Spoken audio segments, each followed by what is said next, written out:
The sedation carried a bitter smell and a silence far too deep for something supposedly stable. But a little girl watched everything, invisible like the mother who cleaned the cold hallways. It was her gesture that opened the eyes of a body and brought down a sophisticated crime. If this beautiful story of overcoming and love caught your interest, don't forget to subscribe to our channel and tell us which city you're watching from. Continuing. The silence in St. Augustine Medical Center felt too heavy, as if every hallway held secrets no one dared to speak. 16-year-old Isabella Miller pressed her earbuds into her ears as she watched the activity on the VIP wing through the lenses of the glasses she'd inherited from her grandfather. Sitting in a small alcove in the hall, an old book in her lap, she pretended to read, while her mother, Carmen, mopped the marble floor for the 10th time that day. Carmen Miller had worked on the hospital's cleaning crew for 8 years, always invisible, always silent. During summer break, she brought Isabella to work because she had no one else to watch her. The girl knew every corner of that wing, every routine, every whisper that echoed through the sterile corridors, where only the very rich could afford the luxury of suffering in silence. In room 304, Raphael Montgomery had been motionless for 7 days.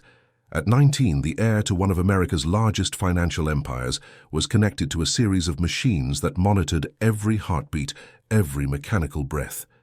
His young face, normally tanned by the Hampton sun, now had the pallor of the porcelain that decorated the hospital's tables.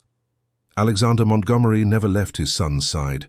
The man who controlled fortunes that moved entire markets now clung to a leather chair as if it were the only real thing in his life.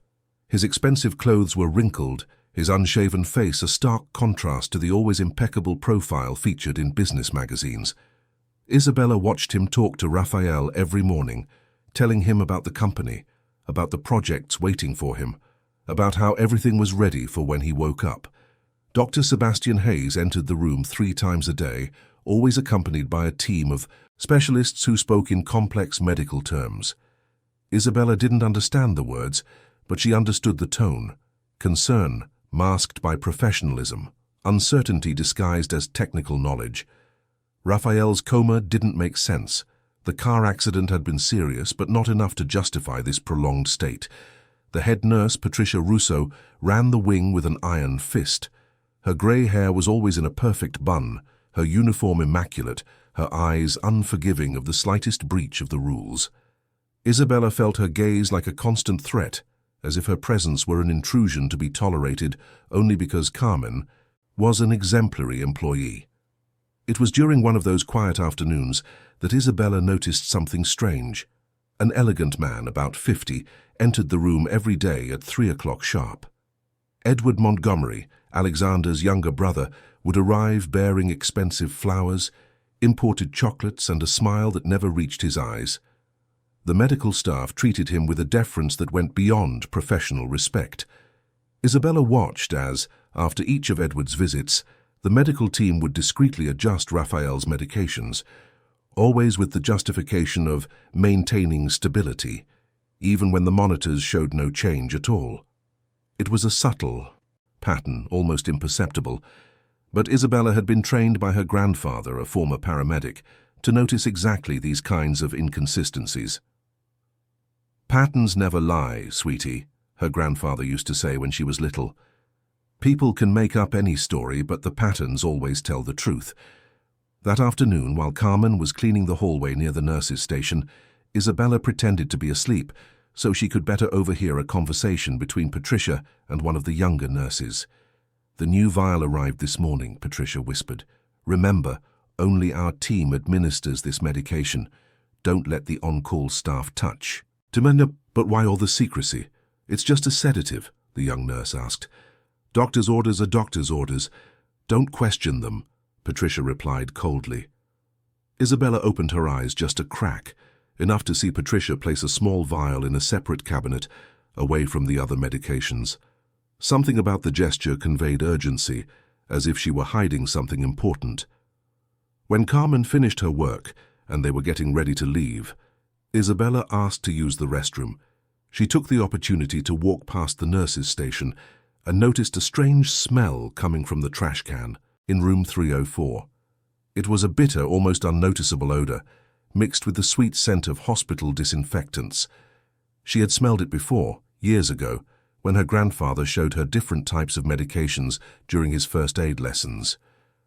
"Mom," Isabella whispered as they walked to the elevator, "have you noticed how Mr. Edward always shows up at the same time?" Carmen glanced around nervously. "Isabella, we can't talk about the patients. You know that."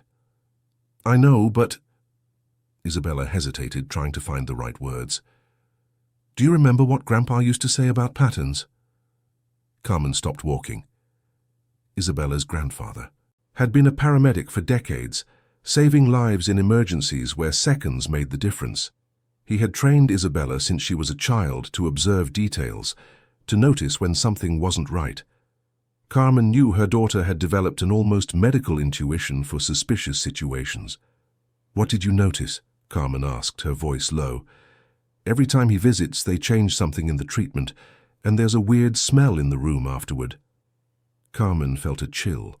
They got into the elevator in silence, but the seed of doubt had been planted. Isabella wasn't usually wrong about this kind of thing. That night, as Carmen prepared dinner in their small apartment, Isabella couldn't stop thinking about the pattern she had identified. Raphael should have been getting better, not remaining in the same state for a whole week. The doctors seemed confused, but they weren't investigating the most obvious possibilities. She took out an old notebook and started writing down everything she had observed: visit times, medication changes, the staff's reactions, the strange smell. Each detail formed a picture that made her more and more worried. "Mom," Isabella said during dinner, "can I stay a little longer at the hospital tomorrow? I want to finish my book." Carmen looked at her carefully. She knew her daughter too well to believe it was just about reading. "Isabella, promise me you won't get into trouble." "I promise I'll be careful." The next day, Isabella arrived at the hospital determined to find out the truth. She positioned herself strategically in the hallway, pretending to read while she waited for Edward Montgomery's 3 o'clock visit. When he arrived, she watched his every move, every gesture, every word whispered to the medical staff. It was then that she noticed something that made her blood run cold. Edward didn't look at Raphael the way a concerned uncle would look at a seriously ill nephew. His eyes had the calculated coldness of someone waiting for something specific. And when he left the room, Isabella saw a very brief, almost imperceptible smile cross his face. In that moment, Isabella understood that Raphael Montgomery wasn't just fighting the consequences of an accident. He was fighting against someone who had an interest in keeping him exactly where he was. The next morning brought a torrential downpour to New York City, and Isabella arrived at St. Augustine Medical Center with a determination that made her hands tremble. She had spent the night researching sedative medications in her school's online library, learning about compounds that could keep someone unconscious without leaving obvious traces in routine tests.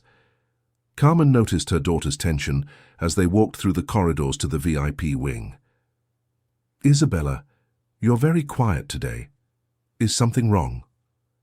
"Just thinking about school stuff," Isabella lied, adjusting her grandfather's glasses. She couldn't tell her mother her suspicions, not yet. Carmen could lose her job if anyone found out they were questioning medical procedures.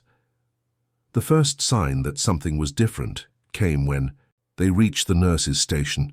Patricia Russo was visibly agitated, speaking on the phone in a low but urgent voice. Isabella caught only fragments of the conversation. "It has to be today. We can't wait any longer.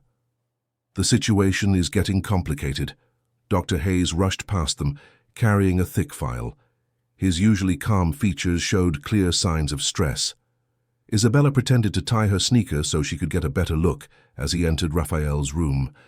Through the slightly ajar door, she could see Alexander Montgomery sitting by his son's bed, holding his limp hand. The most powerful man in New York seemed to have aged years in just a week. His graying hair was disheveled, and Isabella noticed him whispering something to Raphael, like a desperate prayer. "My son, please, I need you to wake up. There are so many things I have to tell you," Alexander murmured, his voice cracking with emotion. It was then that Isabella noticed something that chilled her to the bone. On the bedside table, next to the expensive flowers Edward brought daily, was a small box of artisanal chocolates, the kind you'd buy at a fancy shop in Soho. It was a seemingly innocent gift. But Isabella remembered that Raphael was diabetic. Carmen had mentioned it once when talking about the special diets of VIP patients. Why would someone bring candy to a diabetic in a coma? Isabella decided to investigate further. During Carmen's lunch break, when her mother went down to the cafeteria, she ventured closer to room 304. The door was closed, but the small side window allowed a partial view of the interior. Patricia Rousseau was inside the room, along with a nurse Isabella didn't recognize. They were manipulating something near Raphael's IV, swapping one bag for another with precise, silent movements. The unfamiliar nurse had a different accent. She sounded like she was from the south, maybe Georgia. "Are you sure he's not going to wake up during the process?" the unfamiliar nurse asked. "With this dosage, there's no risk. We'll maintain the exact level we need," Patricia answered with professional coldness. Isabella's heart pounded. They were deliberately keeping Raphael sedated beyond what was necessary. But why? And who was behind it? The answer came sooner than she expected. At 2:30, half an hour before his usual time, Edward Montgomery arrived, accompanied by a man Isabella had never seen before. He was tall, wore expensive glasses, and carried a brown leather briefcase that seemed to hold important documents.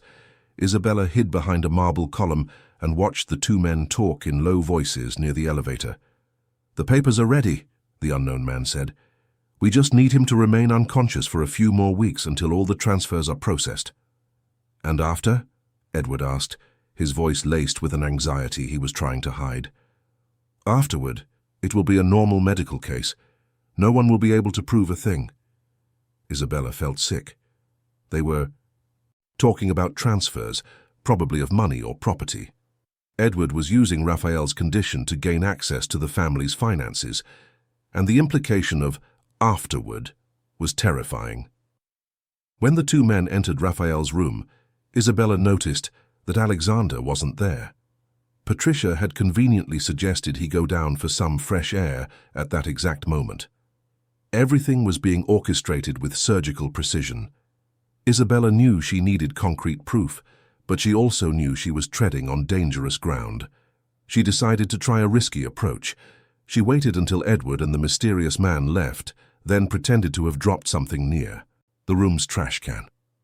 Inside the bin, she found exactly what she was looking for, a discarded syringe that still had traces of a clear liquid. The bitter smell she had noticed before was stronger here. Isabella quickly wrapped the syringe in a tissue and hid it in her backpack. But her relief was short-lived. When she turned to leave, Patricia Rousseau was standing in the doorway, watching her with eyes that cut like ice. "What are you doing here?"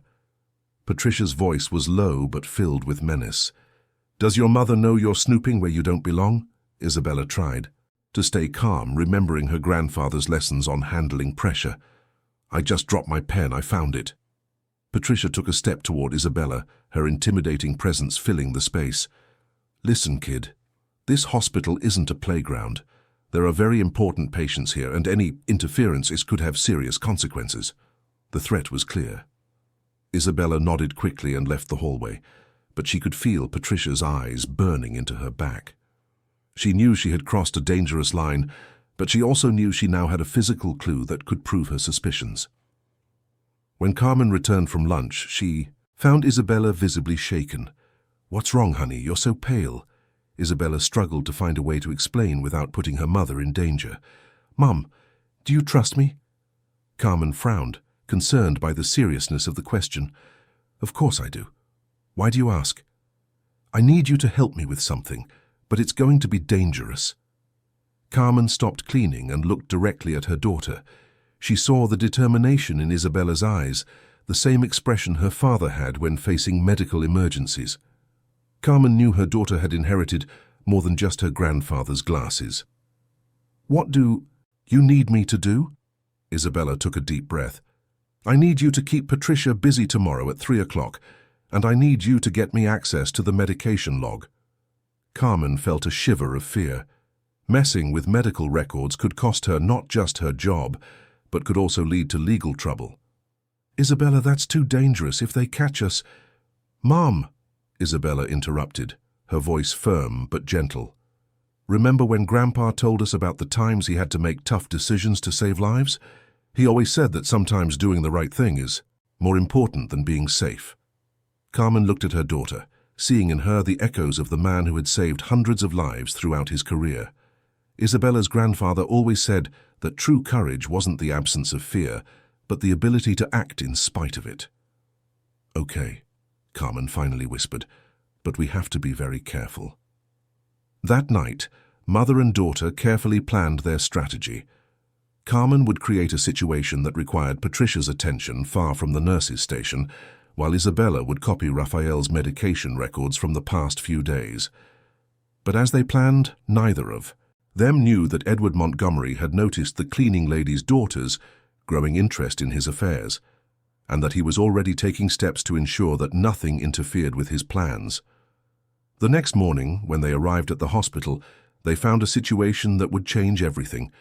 Alexander Montgomery was collapsing in the hallway, clutching a letter he had just received.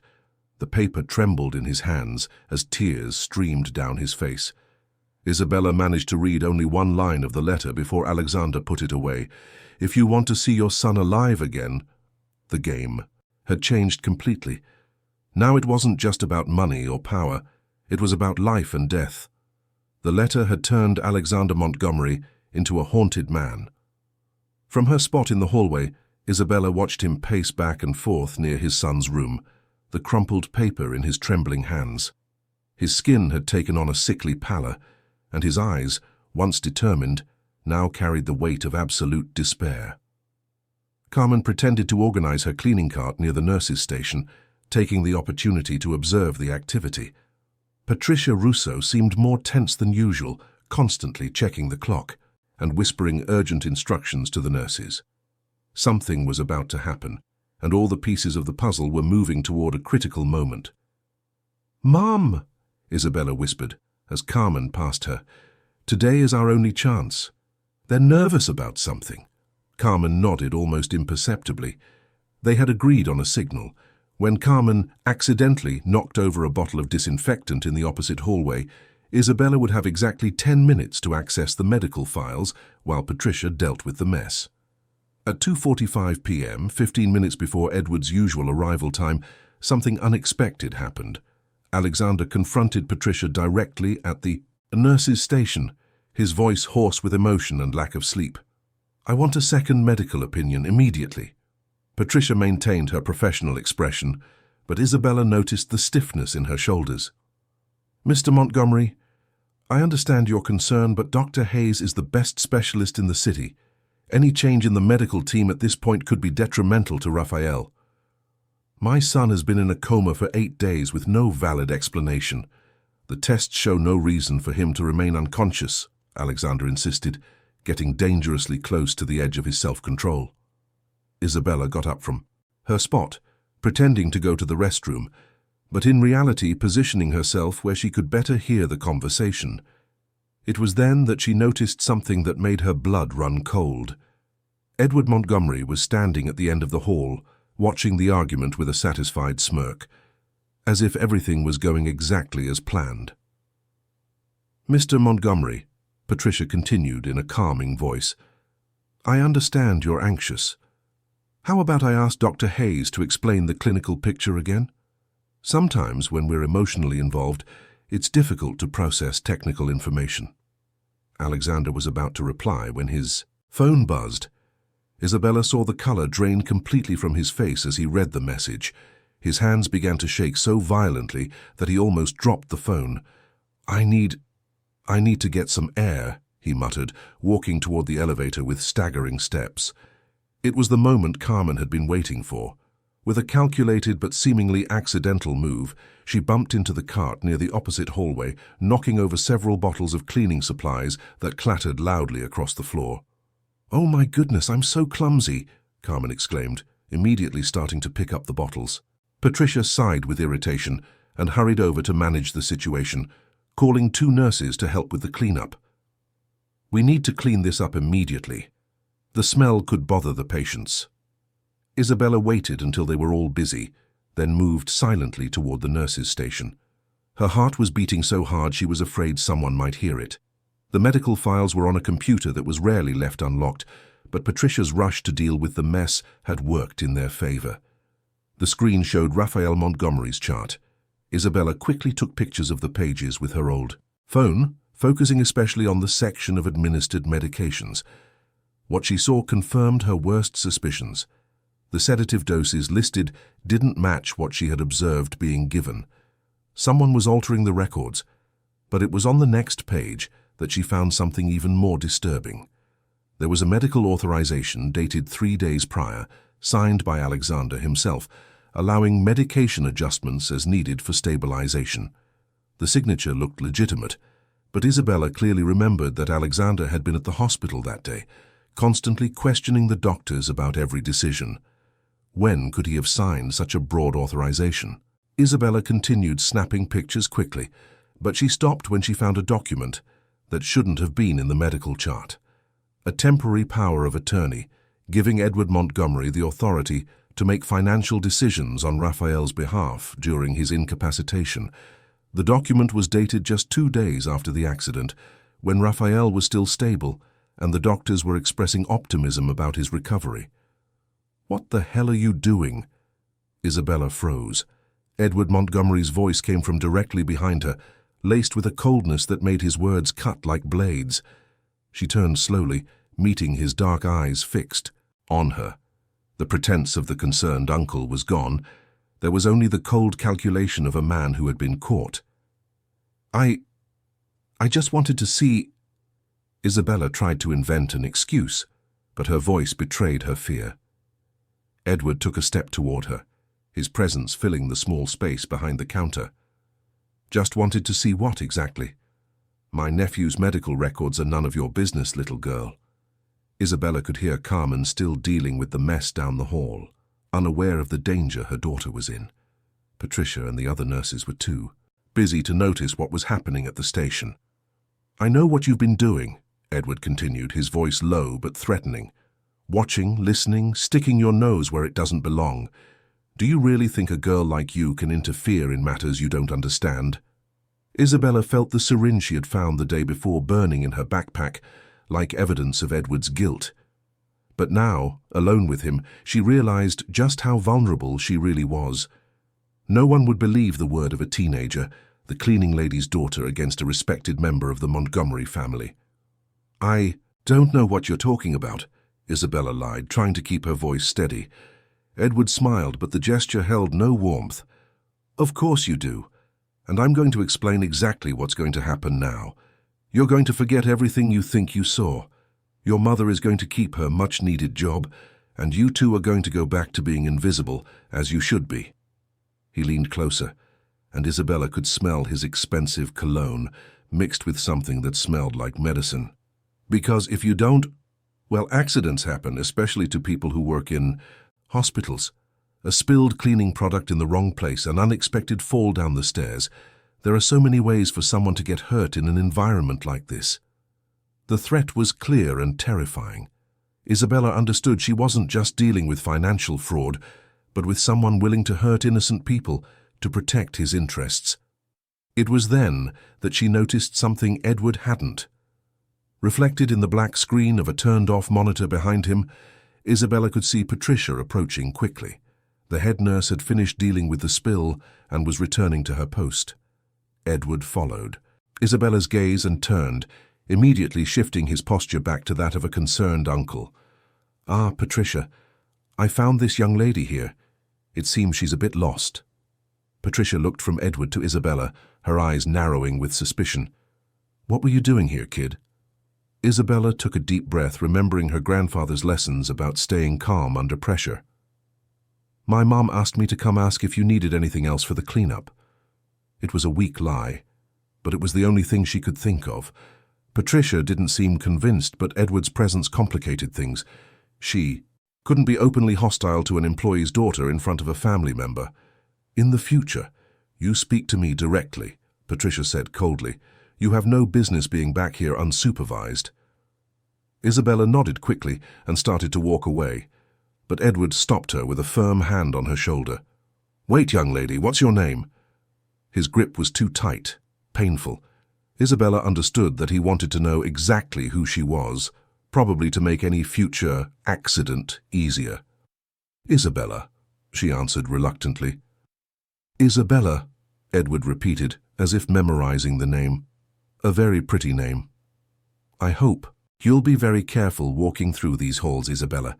Hospitals can be very dangerous places for those who don't pay attention." When he finally let her go, Isabella felt as if she had escaped a deadly trap.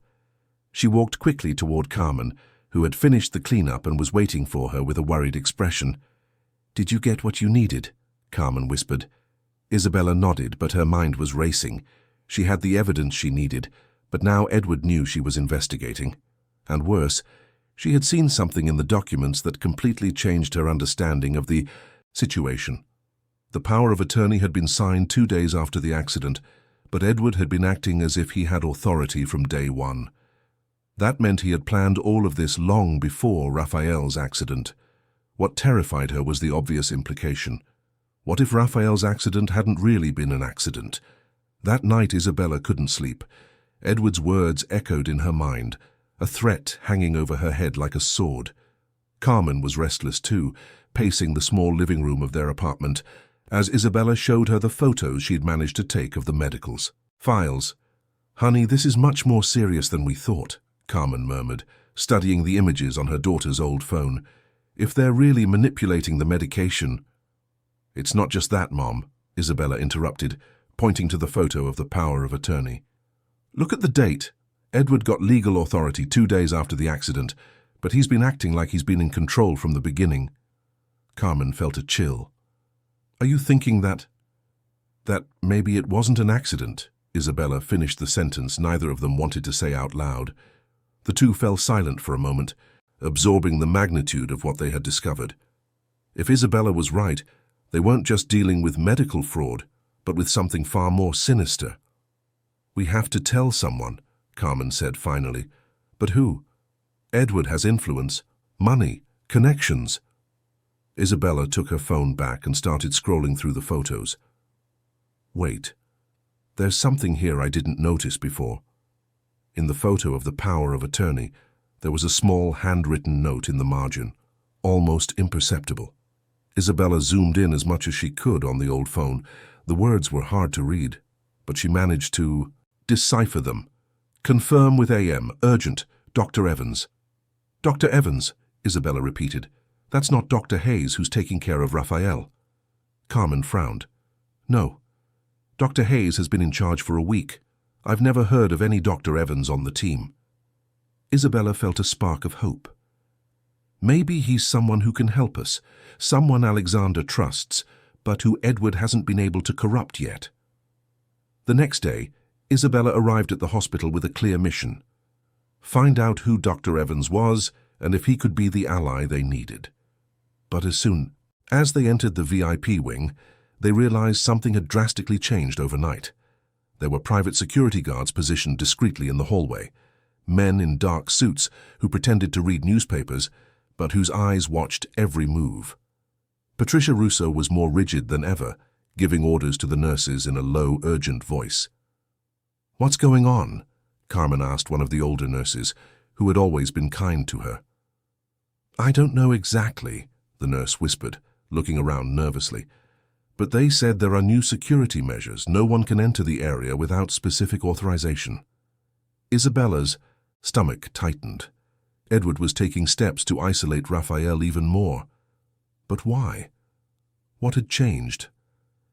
The answer came when they saw Alexander getting out of the elevator, accompanied by a man Isabella didn't recognize.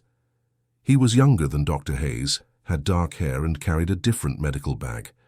His movements were confident, and he spoke to Alexander in a low but assertive tone. "That must be Dr. Evans," Isabella whispered to Carmen.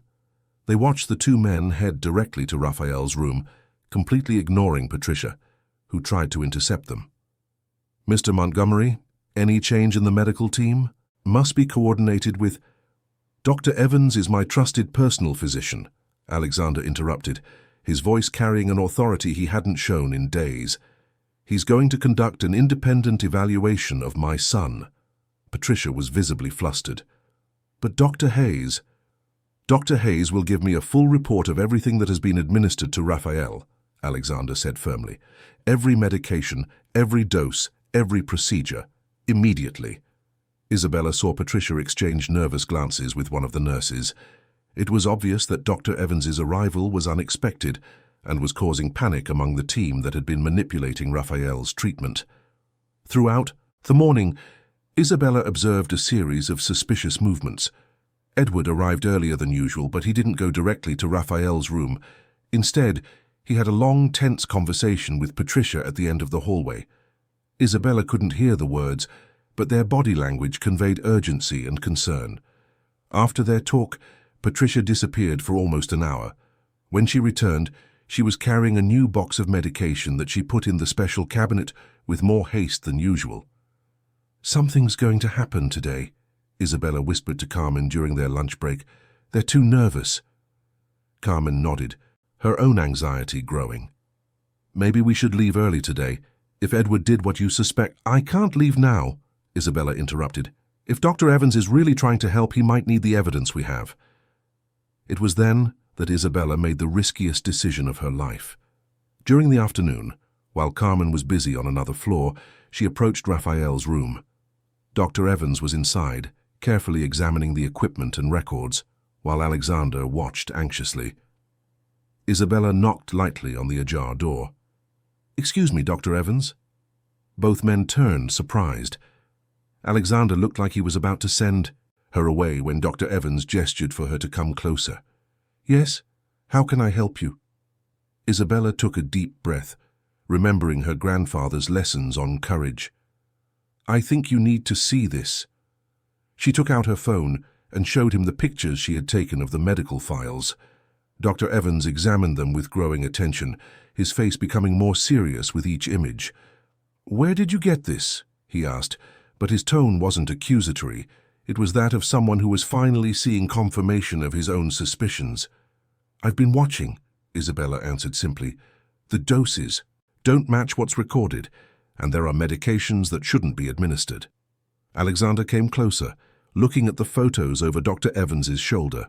When he saw the image of the power of attorney, his face transformed into a mask of cold fury. "Edward," he muttered, as if the name were poison in his mouth. Dr. Evans nodded gravely. "The sedation levels I found in Raphael's analysis are consistent with what this young lady documented.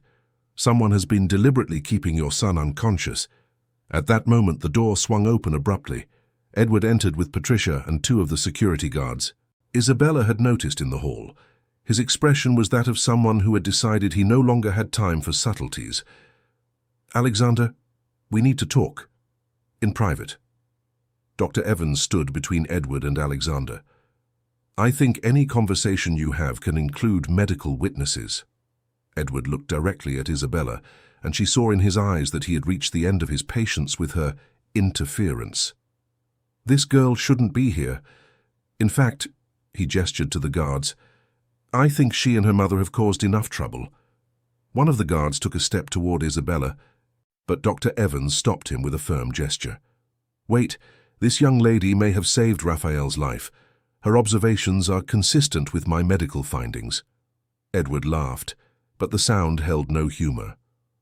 "Are you going to believe a child over trained medical professionals?" "I'm going to believe the evidence," Dr. Evans replied calmly.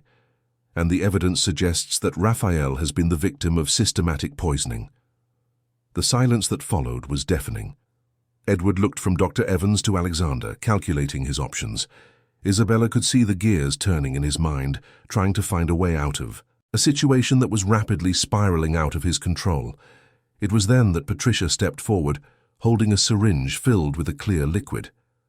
"I'm sorry, but this has gone too far," she said, her voice strangely calm. "Raphael needs his medication, immediately." Dr. Evans looked at the syringe with alarm. "What medication is that? There's nothing prescribed for this time." Patricia smiled, but the gesture was cold and calculated. "It's an emergency dose, for stabilization. Isabella understood immediately. Patricia was going to administer a final dose, something that would ensure Raphael never woke up to tell what had happened. And with Dr. Evans there questioning everything, they couldn't wait any longer. "No!" Isabella screamed, throwing herself between Patricia and Raphael's bed. That's when all hell broke loose. Alexander grabbed Patricia's wrist, fighting for the syringe. The guards moved in, but Dr. Evans blocked their path. Isabella clung to Patricia's arm, determined to stop her from getting near Raphael. During the struggle, the syringe flew through the air and shattered on the floor, its contents spreading across the hospital tile like liquid evidence of Edward's betrayal. But while everyone was fighting, no one noticed that Raphael's monitors had begun to show signs of change. His consciousness levels were fluctuating for the first time in a week. Raphael Montgomery was starting to wake up. The sound of the monitors changed. Amid the chaos of the fight in the room, a different sequence of beeps cut through the air like a cry of hope. Isabella was the first to notice, even as Patricia tried to push her away from the bed.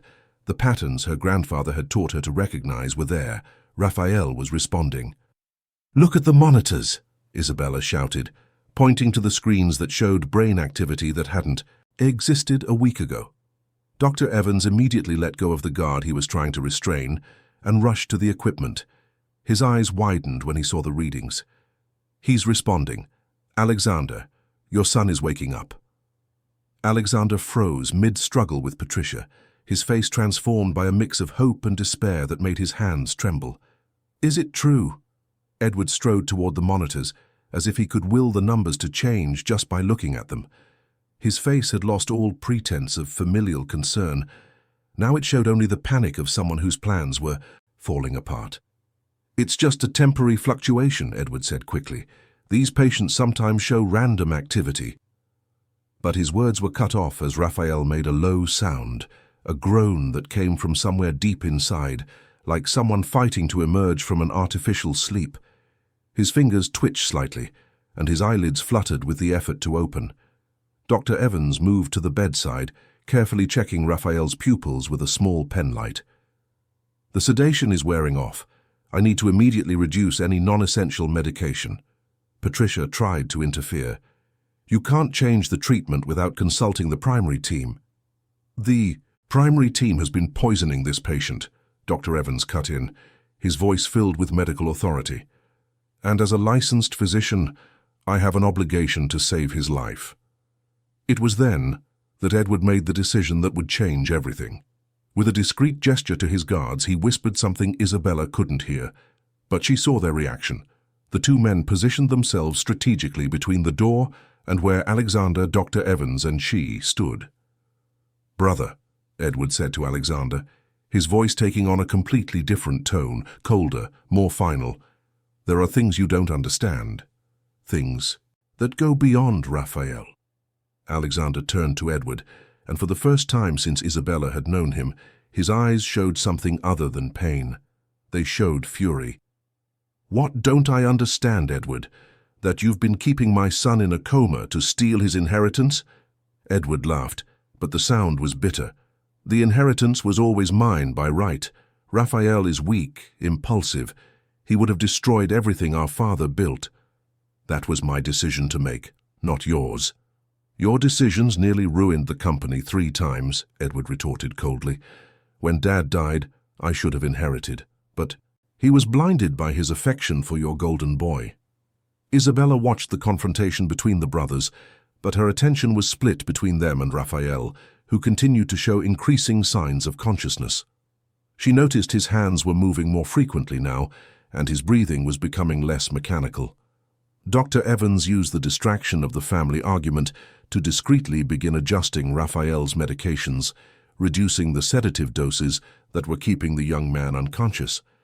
"But Raphael had nothing to do with his father's business decisions," Alexander insisted. "He's just a 19-year-old kid." "A kid who was set to inherit full control on his 21st birthday," Edward replied. "Do you really think we'd be safe with him making the calls?" Isabella suddenly understood the urgency of the whole plan. Raphael's 21st birthday was approaching. That's why Edward couldn't wait any longer.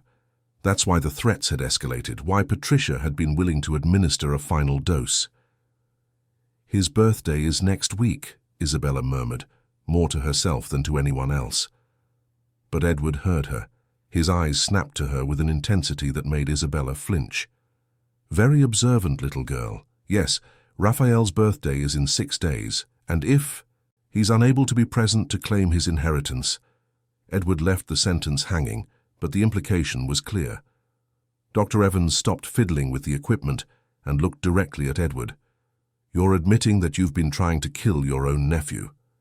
"Not kill," Edward corrected calmly. "Just delay his recovery indefinitely." The casual cruelty of those words made Isabella feel sick, but it also awakened something inside her she didn't know she had, a white-hot anger. "You're a monster," she said, her voice stronger than she expected. "Raphael trusts you. Alexander trusts you." Edward took a few steps toward Isabella, but this time she didn't back down. "And what are you going to do about it, little girl? Tell someone? Who's going to believe you?" It was at that moment that Raphael made another sound, stronger this time. His eyes fluttered open for a few seconds before closing again, but it was long enough for everyone to see the consciousness there. "Raphael!" Alexander rushed to the bedside, gripping his son's hand. "Son, can you hear me?" Raphael didn't respond verbally, but his fingers tightened around his father's hand, an unmistakable sign that he was trying to communicate. Dr. Evans checked his vitals again. "His body is fighting the sedation. Given enough time, he should regain full consciousness." "Time we're not going to have," Edward said coldly. Alexander turned to his brother, his confusion plain. "What do you mean by that?" Edward made another signal to the guards. "I mean that Raphael is going to suffer a very unfortunate medical complication. Tonight." The threat hung in the air like a death sentence. Isabella understood that Edward had decided he could no longer wait, no longer rely on subtle methods. If Raphael was waking up, he had to be silenced permanently. Before he could tell what had happened, Dr. Evans stood between Edward and the bed. "I'm not going to let you harm this patient." "You don't have a choice," Edward replied. "This is a private clinic. My family pays for it. And if there's a medical accident, well, these things happen." Isabella looked around desperately. Patricia watched everything with a neutral expression, clearly Edward's accomplice from the start. The guards were blocking the exit. Carmen was on another floor, unaware of the danger her daughter was in, but then Isabella remembered something. During her observations over the past week, she had noticed that Raphael's room had an emergency button directly connected to the central monitoring station. It was used for legitimate medical emergencies, but it also triggered a protocol that brought the entire on-duty staff running. If she could just press that button, there would be too many witnesses for Edward to do anything without raising suspicion. The problem was, the button was on the other side of the bed, near Edward and his guards. Isabella looked at Raphael, whose eyes were now opening and closing more frequently. She could see he was fighting, trying to emerge from the fog of drugs that held him captive. And in that moment, she made a decision that would change her life forever. "Raphael," she said, loud enough for him to hear through the sedative haze, "if you can hear me, I need you to move your left hand." Edward scoffed. "Do you really think he can understand you?" But Isabella ignored him. There was something only she had noticed. All week, as she watched Raphael, he always reacted more when someone spoke directly to him, especially in a young voice. As if a part of his brain, the part that was still fighting, recognized the difference between the adult voices full of lies and something more genuine. "Raphael, your dad is here. Your Uncle Edward has been hurting you. You need to wake up." To the shock of everyone, including Isabella, Raphael's left hand moved. Not much, but enough that it was clearly intentional. Edward went pale. "That's not possible." But Dr. Evans was smiling for the first time in days. "Your son is stronger than we thought, Alexander. The sedation is wearing off faster than expected." That's when Edward completely lost control. With a violent shove, he pushed Dr. Evans aside and lunged for Raphael's equipment.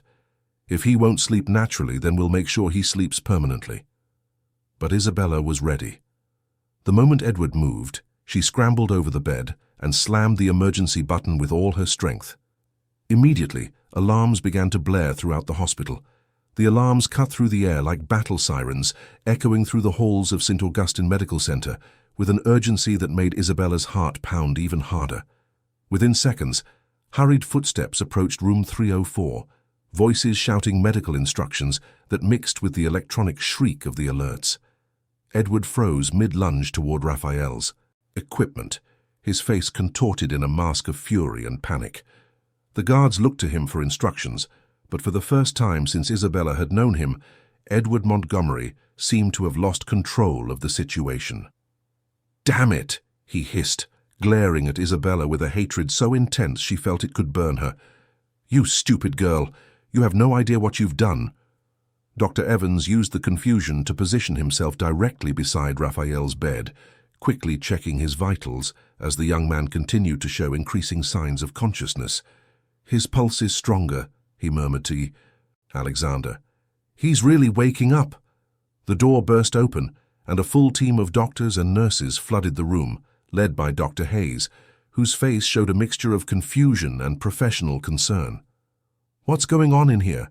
Dr. Hayes demanded, his eyes scanning the room where two rival medical teams faced a divided family, while a teenage girl stood by the patient's bed, like an unlikely guardian. Edward quickly put his concerned uncle mask back on. "Doctor, there's been a misunderstanding. My brother brought in an outside physician without proper coordination, and it seems there have been disagreements about Raphael's treatment." But Dr. Evans was not intimidated. "The disagreements include excessive sedation, unauthorized medications, and altered medical records," he said firmly, holding out the photos Isabella had taken for Dr. Hayes to see. "This patient has been the victim of systematic poisoning." Dr. Hayes examined the images with growing attention, his face turning paler with each photo. When he got to the image of the power of attorney dated just after the accident, he looked directly at Edward with open suspicion. "Can you explain these discrepancies in the dosages, Edward?" Dr. Hayes asked, using a tone Isabella had never heard from a doctor. It was the tone of someone who suspected corruption. Edward tried to laugh, but the sound came out forced. "Doctor, those are very serious accusations based on—" "What? A teenager's photos? Are you really going to risk your career over—" "My career?" Dr. Hayes interrupted, his voice rising. "Are you threatening me, Edward?" The silence that followed was tense. Isabella realized they had reached a point of no return. Edward could no longer pretend to be just a concerned uncle, and Dr. Hayes was beginning to understand that he had been used as a pawn in someone's scheme. It was at that critical moment that Raphael made a clearer sound, not just a groan, but something that sounded like an attempt to form words. Everyone in the room turned to him, watching as his eyes slowly opened, blinking against the bright lights of the room. "Raphael," Alexander whispered, gripping his son's hand tightly. "Son, can you hear me?" Raphael's eyes moved slowly, trying to focus. His mouth opened and closed a few times before he managed to form a weak but audible word. Dad." Alexander began to cry openly, months of fear and despair finally finding release. "Yes, son, I'm here. But when Raphael tried to speak again, his words made Edward's blood run cold. Uncle, Edward, in the car." Edward moved quickly toward the bed. "He's confused from the medication. He doesn't know what he's saying." But Raphael was struggling to continue, and Isabella could see in his eyes that memories were returning, pieces of a puzzle that Edward had hoped would never be put back together. "Edward gave me something before the accident." The confession landed in the room like a bomb. Dr. Hayes recoiled, horrified. "Are you saying Edward drugged you before you drove?" Raphael nodded weakly, his eyes closing with the effort, but his voice continued. Said it was for my nerves, but after, everything got blurry." Alexander turned to Edward with an expression Isabella had never seen on any human being. It was pure betrayal transformed into deadly rage. "You gave my son drugs and sent him out to drive. You almost killed him." "That's not true," Edward protested, but his voice was laced with desperation. He's confused, delirious. Dr. Evans approached Raphael gently. Can you remember what kind of substance your uncle gave you? Raphael struggled to focus.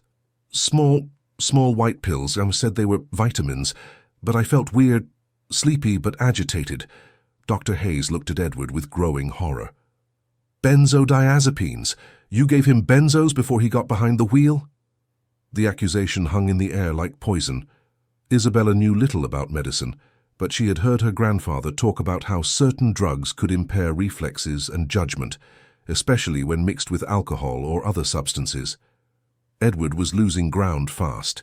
This is ridiculous. You're going to believe the hallucinations of a patient who's been sedated for a week. But Patricia, who had remained silent throughout the confrontation, suddenly spoke in a trembling voice. I have the records. Everyone turned to her, stunned.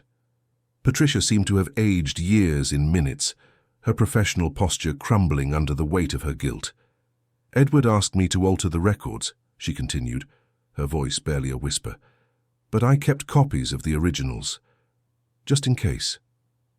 Patricia's confession was the final blow to Edward's defense.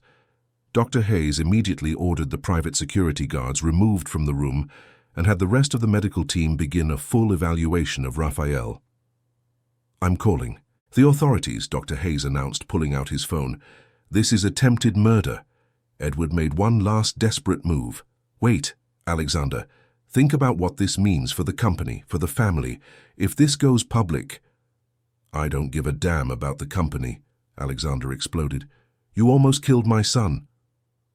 But Edward wasn't finished.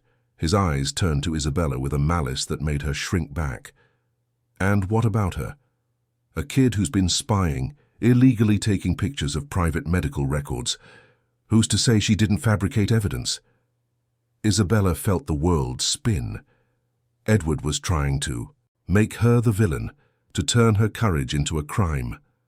Carmen, who had come running when she heard the alarms, stood protectively in front of her daughter. Isabella was only trying to help, Carmen said in a firm voice, though Isabella could see her hands were shaking. Help? Edward laughed bitterly. A cleaning lady and her daughter interfering in complex medical matters. This could be seen as extortion, blackmail. Dr. Evans cut in firmly. What this young lady did was observe patterns that we, the professionals, should have noticed. Her observation saved Raphael's life. But Edward had planted the seed of doubt, and Isabella could see some of the doctors and nurses exchanging uncertain glances. It was the word of a wealthy, influential family against a teenager and her mother who worked on the cleaning crew.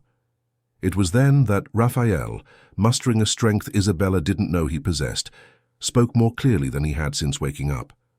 She saved me. The girl saved me. He looked directly at Isabella, and in his eyes she saw gratitude, but also something more, a determination that mirrored her own. Without her, I'd be dead. Dr. Hayes nodded decisively. That settles it. Edward Montgomery, you're being detained for questioning. Patricia, you too. And I want a full investigation into every medication administered to this patient in the last week. When the hospital's real security guards arrived to escort Edward away, he shot one last venomous look at Isabella. This isn't over, kid. My family has influence that goes far beyond this hospital. You're going to find out it's not wise to mess with the Montgomerys. But his threats sounded hollow now. Raphael was awake. The evidence was being collected, and too many witnesses had heard his confessions for him to escape. The consequences. As Edward was led away, Isabella finally allowed her legs to tremble. Carmen hugged her tightly, and for the first time in a week, Isabella let herself cry, not from fear, but from relief. Raphael was safe. The truth had won. But as the tears streamed down her face, Isabella couldn't shake the feeling that something was still missing, some piece of the puzzle that Edward had hidden very well.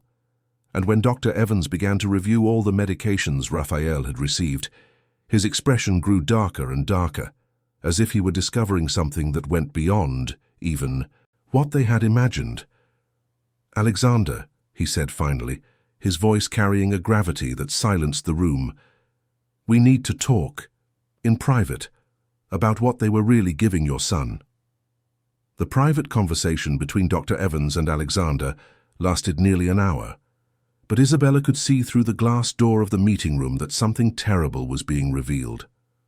Alexander started the conversation sitting upright, but he gradually slumped over the table, his hands covering his face as Dr. Evans pointed to charts and lab results spread between them.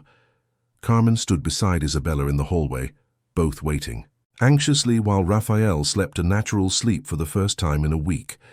His breathing was deeper, more regular, and the nurses reported that his vitals were stabilizing rapidly now that the artificial sedatives had been removed from his system. "Honey," Carmen whispered, tucking a stray piece of hair back into Isabella's ponytail, "are you sure we did the right thing? Edward has so much power, so much influence." Isabella looked at her mother, seeing the genuine fear in her eyes. Carmen had spent years being invisible, avoiding trouble, ensuring she never drew attention that could cost her her job. Now her daughter had placed them both at the center of a scandal involving one of the most powerful families in the country. "Mom, look at him," Isabella said, pointing to Raphael through the room's window. "Yesterday he was slowly dying, and today he's breathing on his own. We did the right thing." Carmen nodded, but Isabella could see she was still worried about the consequences. They had challenged people who had the power to destroy their lives with a single phone call. Just then, Dr. Evans and Alexander emerged from the meeting room. Alexander's face was ashen, and his hands were visibly shaking. Dr. Evans carried a thick file, his expression as grave as someone who had just discovered something that changed everything. "Isabella," Dr. Evans called to her, approaching with heavy steps, "I need to ask you a few questions about what you observed this week, specifically about the medication schedules." Isabella straightened up, sensing the seriousness in his voice. "Of course, Doctor. Did you notice any specific patterns? Anything about when they administered certain drugs in relation to Edward's visits?" Isabella closed her eyes, replaying the past week in her mind like a movie. Always after his 3 o'clock visits. Patricia would increase something in Raphael's IV, but also, there's something else strange I noticed. "What's that?" "For the last 2 days, they started giving him something different in the middle of the night, too. I saw it because I woke up early when my mom had to come in for a night shift because of an emergency." Dr. Evans and Alexander exchanged worried glances. "What time exactly?" "Around 3 in the morning. Patricia would come in personally, even though it wasn't her shift, and she always checked to make sure Raphael was still unconscious before she administered anything." Dr. Evans opened the file and showed Isabella a series of charts. "According to the blood work we did, Raphael was receiving a combination of drugs that should never have been administered together. Sedatives, but also cardiac stimulants and something that could have caused permanent brain damage." Isabella felt sick. "You mean that if we hadn't intervened when we did," Alexander said in a broken voice, "my son would have suffered irreversible damage, or worse." The magnitude of what Edward had planned hit Isabella like a punch to the gut. It wasn't just about money or inheritance. Edward had been willing to completely destroy Raphael's mind, or worse, to ensure he could never claim his birthright. "There's something else," Dr. Evans continued, his voice even more serious. "The drugs Patricia had prepared for today, if she had managed to administer them." He didn't finish the sentence, but he didn't have to. Isabella understood that Raphael had been hours, maybe minutes, away from something irreversible. Carmen moved closer, holding Isabella's hand. "What's going to happen now, with Edward, with Patricia?" "The authorities are on their way," Alexander replied, "but Edward has very expensive lawyers, very influential contacts. He might try to claim it was all a medical misunderstanding, that Patricia acted alone." "But we have evidence," Isabella protested. "The photos, the drugs, Patricia's confession."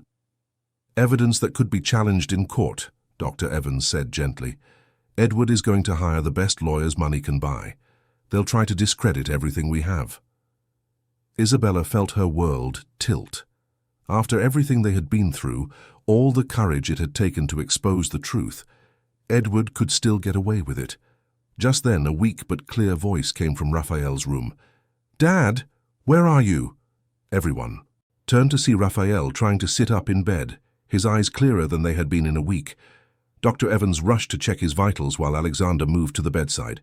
"I'm here, son. How are you feeling?" Raphael blinked a few times, clearly trying to organize his thoughts. "Confused. What happened? The last thing I remember is Edward giving me some vitamins before I went to meet my friends." Alexander looked at Dr. Evans, who nodded encouragingly. "Raphael, we need you to try to remember everything you can about that day. It's very important." Raphael frowned, concentrating. "Edward said I looked stressed, that he had some vitamins that would help me relax before I went out. I trusted him. I always trusted him." His voice broke with the realization of the betrayal. "Do you remember anything else about the pills? How did you feel after you took them?" "Nothing at first, then? Kind of drowsy, but also agitated, like my mind wanted to sleep, but my body wanted to move. And then, in the car..." Raphael stopped, his breathing quickening with the memory. "Easy, son, take your time." "In the car, everything started to get blurry. I knew something was wrong. I tried to pull over, but my reflexes were slow. The brakes, and I hit the brakes, but it was like my feet wouldn't obey me right." Raphael's words fell in the room like living proof of Edward's treachery. Dr. Evans was taking notes rapidly, documenting every detail of the account. "And after the accident?" Dr. Evans asked gently. Raphael closed his eyes, fighting through the fog of memories. "I was conscious in the hospital at first. I remember Edward visiting, him talking to the doctors about keeping me stable, but every day I felt more lost, like I was sinking into something I couldn't control." Isabella approached the bed hesitantly. "Raphael, do you remember me?" Raphael looked at her with growing recognition. You were the girl who was always in the hallway, with the glasses. You would hum sometimes a pretty song." Isabella smiled, remembering when Carmen had sung softly while she cleaned, and how she herself had hummed the same tune when she was nervous.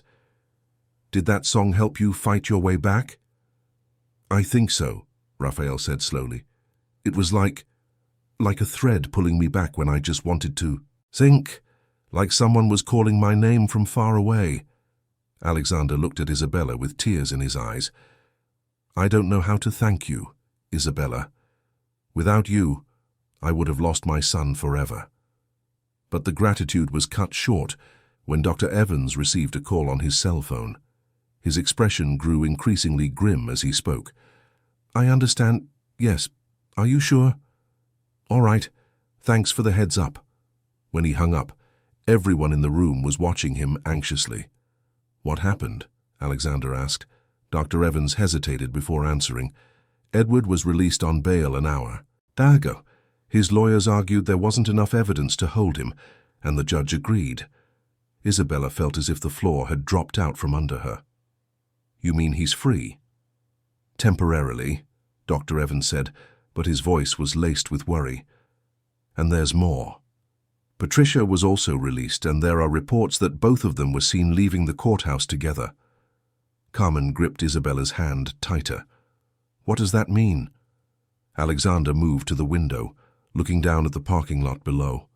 His face went pale as he saw something that made him step back quickly. "It means he's here. Edward is in the parking lot right now, and he's not alone." Isabella rushed to the window and saw Edward standing near 3 black SUVs, surrounded by men in suits who were definitely not lawyers. He was looking directly up at the windows of the VIP wing, and even from a distance, Isabella could see that he was smiling. It was the smile of someone who had decided that if he couldn't get what he wanted through subtle means, he would use more direct ones. "We have to get out of here," Dr. Evans said urgently. "Now." Panic filled the room as Dr. Evans began to quickly disconnect Raphael's equipment, preparing him to be moved to a more secure area of the hospital. Isabella watched from the window as Edward and his men moved toward the main entrance, their faces set with a determination that made her blood run cold. "Can Raphael be moved?" Alexander asked urgently, helping Dr. Evans prepare a portable gurney. "We'll have to risk it," Dr. Evans replied, checking Raphael's vitals one last time. "He's stable but still weak. The stress could—" "Dad," Raphael interrupted, his voice stronger than it had been since he woke up. I don't want to run anymore. I'm tired of Edward controlling our lives. Alexander stopped moving and looked at his son, seeing a mature resolve that wasn't there before the accident. Son, he's dangerous. He has armed men. And we have the truth, Raphael said, trying to sit up despite his weakness. Isabella risked everything to save me. I'm not going to hide now. Isabella felt a wave of admiration for Raphael, but also terror at the situation they were all trapped in. It was then she noticed something that made her heart stop. Through the window, she could see that the elevators were being controlled by Edward's men. They were effectively trapped on the VIP wing. We can't use the elevators, she said quickly. They've taken control of the main exits. Carmen came to her daughter's side, her face pale with fear. Isabella, maybe we should just give up. Edward only wants us to stay quiet. Mom, you saw what he did to Raphael. Do you really think he'll let us live to talk about it? The raw truth of those words hung in the air like a sentence. They knew too much, had seen too much. Edward couldn't just let them go. It was then that Isabella remembered something she had observed during her weeks at the hospital. There was a service exit at the back of the VIP wing that the cleaning staff used to transport heavy equipment.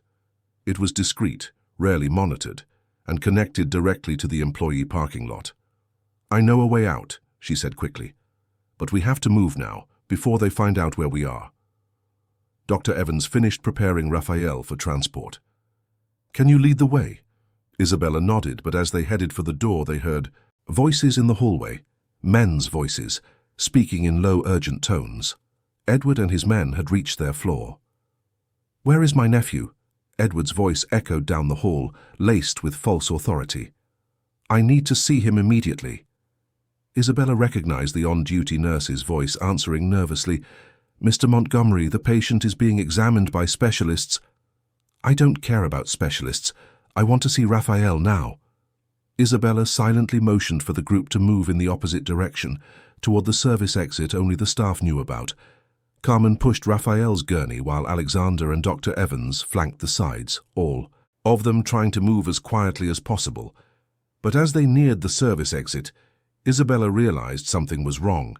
The door, which was always kept unlocked for emergencies, was secured with a brand new padlock. Someone had anticipated their escape attempt. It's locked, she whispered desperately. Just then they heard footsteps approaching rapidly down the hall. Edward had found the room empty and was systematically checking every other room. In here, quick, Dr. Evans said, pointing to a small medical supply closet. It was too small for all of them, but it was their only option. They squeezed into the tiny space, Raphael lying on the makeshift gurney while everyone else pressed against the walls.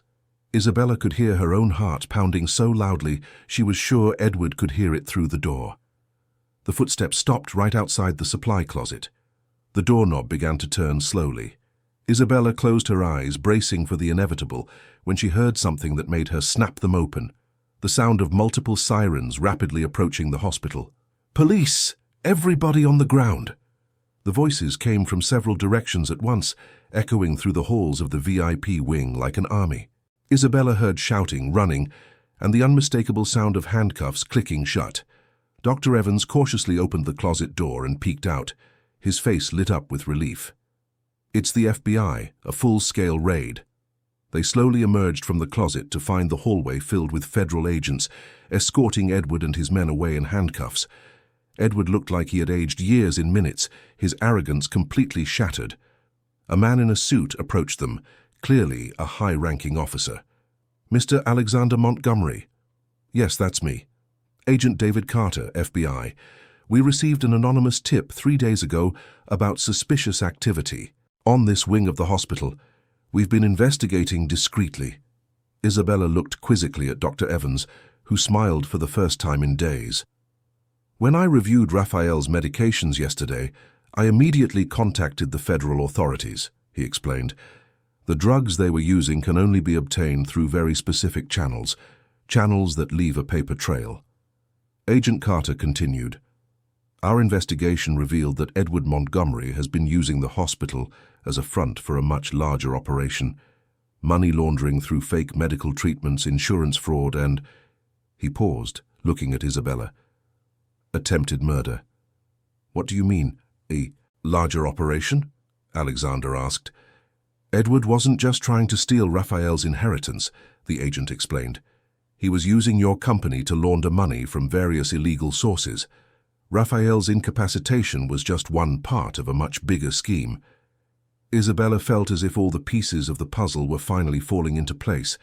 Edward wasn't just a greedy uncle, he was a criminal using his family as a cover. But how did you know to move in today? Carmen asked. Agent Carter smiled. Because Patricia Russo decided to cooperate fully with our investigation last night, when she realized Edward was going. To use her as a scapegoat, she gave us everything. Recordings, documents, details on the entire operation. Edward, being escorted past by the agents, stopped when he heard this. His face twisted in fury when he saw Patricia being led in a different direction, clearly under police protection rather than arrest. "Patricia, you damn traitor!" he screamed. "I told you to keep your mouth shut." His words were a final confession in front of dozens of witnesses. Agent Carter made a note on his pad. "Thank you for that additional confession, Mr. Montgomery." When Edward was finally led away, the silence that followed was different from any silence Isabella had ever experienced. It wasn't the tense silence of fear or uncertainty. It was the silence of peace. Raphael, who had watched everything from his gurney, finally spoke. "Is it really over?" "Yes, son," Alexander replied, tears of relief streaming down his face. "It's over." Dr. Evans approached Isabella and Carmen. "There's something you need to know. The government has offered full protection for you both as key witnesses, but more than that—" He hesitated, as if unsure how to continue. "What is it, Doctor?" Carmen asked nervously. "Alexander wants to establish a full educational trust for Isabella. College, master's, PhD, whatever she wants to study. And Carmen, he's offered you an administrative position at the hospital with a much higher salary and full benefits." Isabella looked at Alexander, who approached with a gentle smile. "It's not charity, Isabella, it's justice. You saved my son's life and exposed the truth when all the professionals failed. You deserve every opportunity that courage earns." Carmen began to cry, but they were tears of relief and gratitude. "I don't know what to say." "Say yes, Mom," Isabella whispered. "Say we'll take this new chance." 6 months later, Isabella was sitting in a lecture hall at NYU, studying forensic science on a full scholarship that covered not only her tuition, but also a comfortable apartment for her and Carmen near campus. Carmen was working as a hospital services coordinator, respected by her colleagues, and earning a salary that finally allowed her to relax about bills and basic needs. Raphael had made a full recovery and insisted on corresponding regularly with Isabella.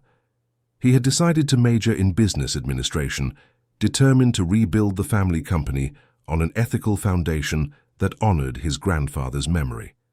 During her free afternoons, Isabella still wore her grandfather's glasses, but now they were just a fond memento, no longer a tool for survival. She had learned that courage wasn't the absence of fear, but the ability to do the right thing in spite of it. In a letter Raphael sent her, he wrote, "Isabella, you taught me that sometimes the most unlikely people are the ones who see most clearly. Thank you for seeing what the rest of us missed, and for having the courage to act when it was dangerous to do so." Isabella kept the letter next to a photo Alexander had given her, Raphael on the day of his hospital discharge, smiling beside his father, both of them alive and free thanks to the determination of a teenage girl who refused to be invisible when someone's life depended on her courage. On those nights when she studied for her exams, Isabella would sometimes hum the same tune she had used to help Raphael find his way back. It was a simple song, but she now knew there was power in simple things when applied with love and courage. Her grandfather would be proud, she thought. She had used the patterns he taught her to save a life and expose the truth, and now she was using that same wisdom to build a future where she could save many more. The invisible girl had become visible, and in doing so, she had changed not only her own life, but the lives of everyone around her.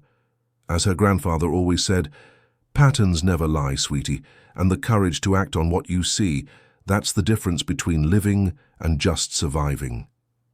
Isabella Miller was definitely living,